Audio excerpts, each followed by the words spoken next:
সকলকে জানাই শুভ সকাল। তা গাইস, আমি এসেছি আমাদের ছাদে উঠছে, ঠিক আছে? তা আমি একটা জিনিস দেখাবো তোমাদেরকে, যে আমার মা আমার দিদি কি দিয়েছে, সেটা তোমাদেরকে শেয়ার করবো।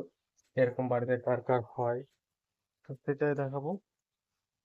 তা দেখো, দেখো আলু পাঁপড় দিচ্ছে, ঠিক আছে? আলু পাঁপড়, এই যে আলু, এটা আগে দিয়েছে, শুকিয়ে গেছে প্রায়। এটা হচ্ছে আলু পাঁপড়। আর এটা দেখো কত সুন্দরভাবে দিয়েছে আলু পাঁপড়টা। এগুলো হচ্ছে এসির কাগজগুলো নিয়ে এসে তার উপরে দিয়েছে। পাতলা পাতলা কাগজে কি হয়, তাড়াতাড়ি শুকিয়ে যায়, ঠিক আছে? আর আলুটাকে খুব সুন্দরভাবে পাতলা পাতলা করে কেটেছে। দেখো, সে পাতলা পাতলা কাটার পরে ধুয়ে তারপর সিদ্ধ করে তারপর রোদের নাড়া রয়েছে। আর কত সুন্দর করে আলু পাঁপড়গুলো দেখবে হয়েছে, আর কত সুন্দর হয়েছে। এগুলো প্রায় শুকিয়ে গেছে, আজকে রোদটা খেলে শুকিয়ে যাবে।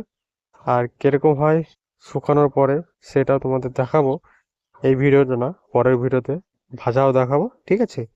ভিডিওটা ভালো লাগলে লাইক, কমেন্ট, শেয়ার, সাবস্ক্রাইবার করে দিও, ঠিক আছে?